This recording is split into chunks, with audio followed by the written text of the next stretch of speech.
Housing prices remain stubbornly high in spite of the crash of the market since May of 2022. Housing prices hit their highest in early May 2022, yet a 10% decline, housing prices still remain extremely high. Now, what constitutes for this? One of the big things that most people don't realize right now is that there's a lot of moving pieces to the market in regards to interest rates, down payments, loan availability, and tons of different circumstances. So let's unveil this, let's fold this back, and let's take a look at what's really happening in the market right now. So down payments have fallen extremely. They've fallen 10% from a year ago, and the average American is putting $42,000 down in January on a single family home. That's the lowest in more than 2 years. Cash sales have increased substantially. They're at a 9-year high, which makes great sense because mortgage rates match 2007 numbers.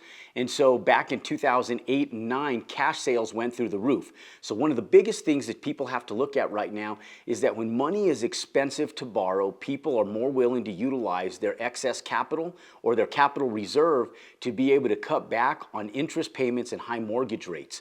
And so it's more attractive right now for people to pull out money that they have in capital reserve, retirement funds, IRAs, stock markets, and utilize that to purchase homes. In fact, in the month of February 2023, over 1/3 of new home purchases were cash sales, which is at an all-time high. And I'll tell you guys, you have to take advantage of where the market bears right now.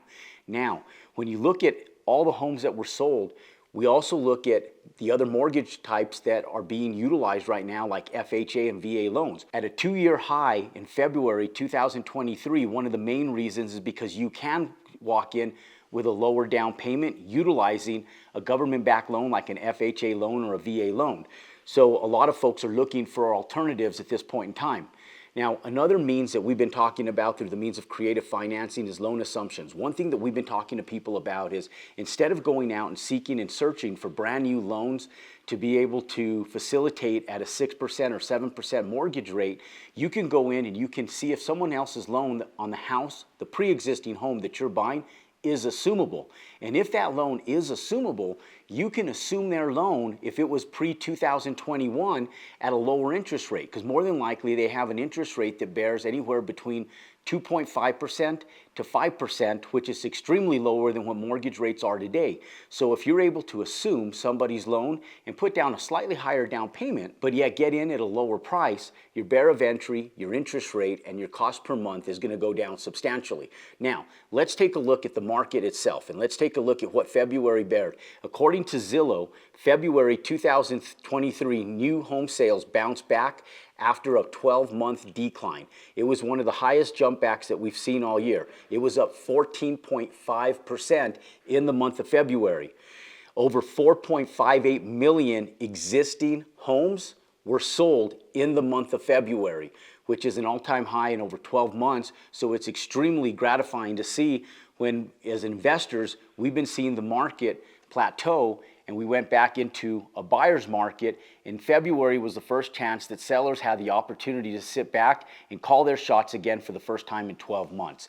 And so, look, the average median home in February that was sold on the market was $363,000. Now, what I always tell investors is if you're going in, you're doing fix and flips, you're doing an Airbnb model where you're buying and holding real estate, then buy with the medians. But if you're going in and you're buying land, you're building houses, always compete with the upper middle class. Stay out of home sales under $400,000 because you're going in and competing with the masses. Stay with the more affluent. It constitutes for over 24% of home buyers, which is just shy of 1 billion home buyers. There's over 700 million home buyers in that one sector of real estate alone. So understand that there's plenty of home buyers in that market sector, and so we always target market the upper middle class.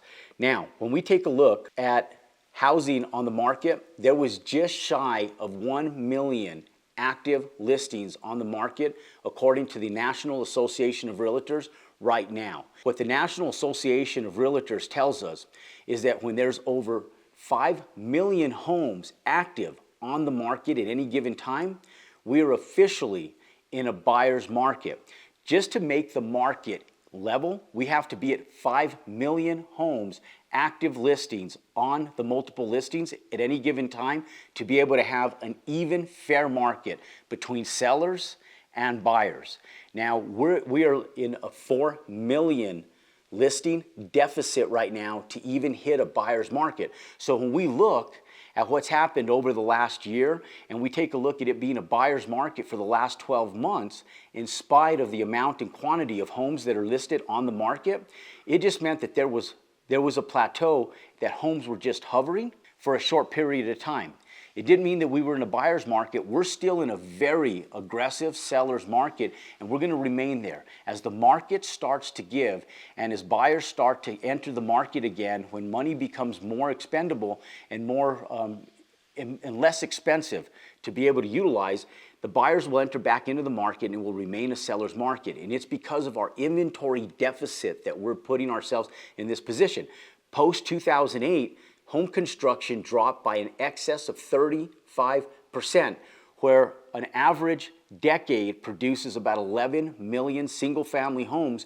We were less than 6 million homes produced between 2009 and 2020. In that 10 years, we underbuilt by 4 million homes in spite of the millennials and the Gen Z population being the largest two populations that are out there right now, in excess of the baby boomers and the Gen X population.